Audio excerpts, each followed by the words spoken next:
Hello friends, எல்லாருக்கும் வணக்கம்.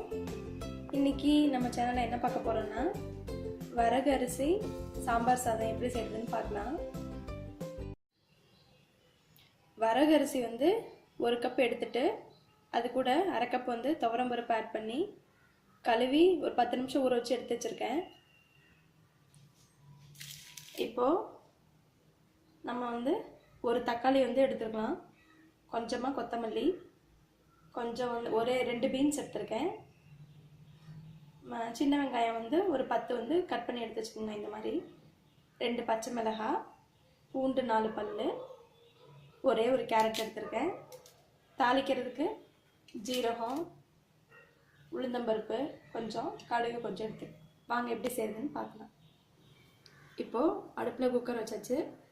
இப்போ நான் 1 டேபிள் ஸ்பூன் அளவுக்கு எண்ணெய் ஊற்றிருக்கேன். உங்களுக்கு நெய் வேணும்னாலும் நீங்கள் ஆட் பண்ணிக்கலாம். எண்ணெய் நல்லா காஞ்ச உடனே கடுகு உளுத்தம்பருப்பு ஆட் பண்ணிடலாம்.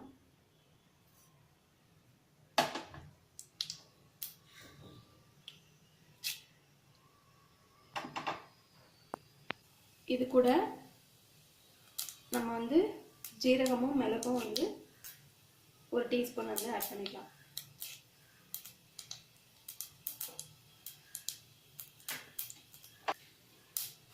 அதுக்கப்புறம் நம்ம வச்சுருக்க பச்சை மிளகாய் ஆட் பண்ணிக்கலாம், பூண்டு, வெங்காயம்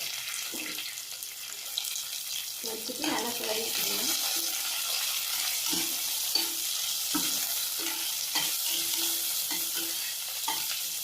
அதுக்கு மீடியம்லேயே வச்சுக்கோங்க.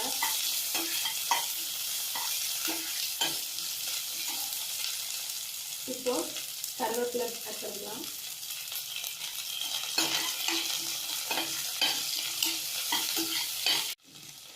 இப்போ நம்ம கட் பண்ணி வச்சுருக்க கேரட்டையும் பீன்ஸையும் ஆட் பண்ணிடலாம். அப்போ தான் கொஞ்சம் வதம் ஈஸியாக.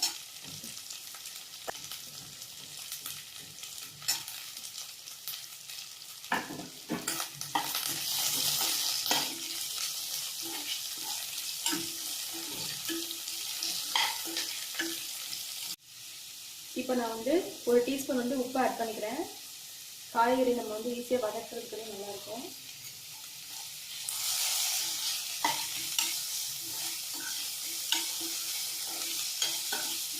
இப்போ ஓரளவுக்கு வதங்கிடுச்சு.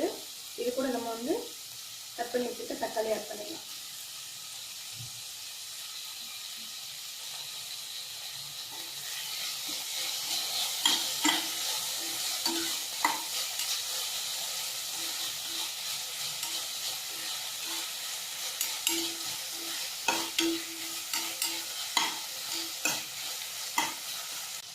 அரை டீஸ்பூன் மஞ்சள் ஆட் பண்ணிடலாம்.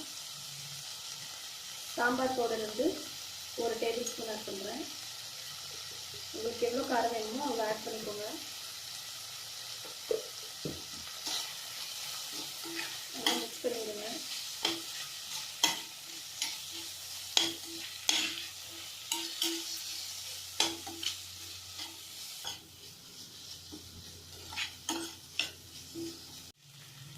இப்போது நம்ம தண்ணி ஊற்றிக்கலாம்.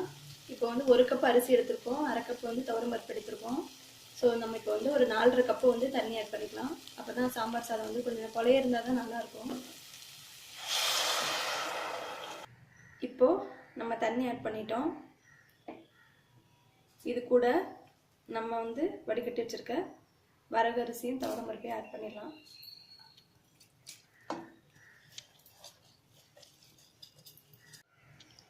போட்டு விட்டு நல்லா கிளறி விட்டுருங்க. இந்த டைம்லேயே உப்பு காரம் எவ்வளோ இருக்குன்னு செக் பண்ணிக்கோங்க. எனக்கு உப்பு பத்தலை, ஸோ நான் உப்பு ஆட் பண்ணுறேன். நார்மலை விட கொஞ்சம் அதிகமாக இருக்கணும், அப்போ தான் கரெக்டாக இருக்கும் நம்ம சாப்பிட்றப்ப. நான் ஒரு அரை ஸ்பூன் ஆட் பண்ணுறேன். இப்போது நம்ம கட் பண்ணி வச்சுருக்க கொத்தமல்லி மட்டும் தூவிடலாம்.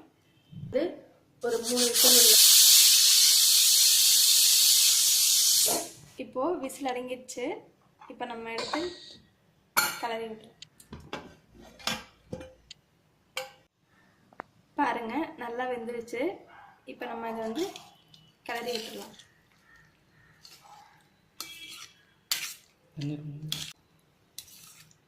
சுவையான வரகு சாம்பார் ரைஸ் ரெடி ஆகிடுச்சு. உங்களுக்கு இது பிடிச்சிருந்துச்சுன்னா லைக் பண்ணுங்கள். நீங்களும் வீட்டில் செஞ்சு பார்த்துட்டு எங்களுக்கு கமெண்ட்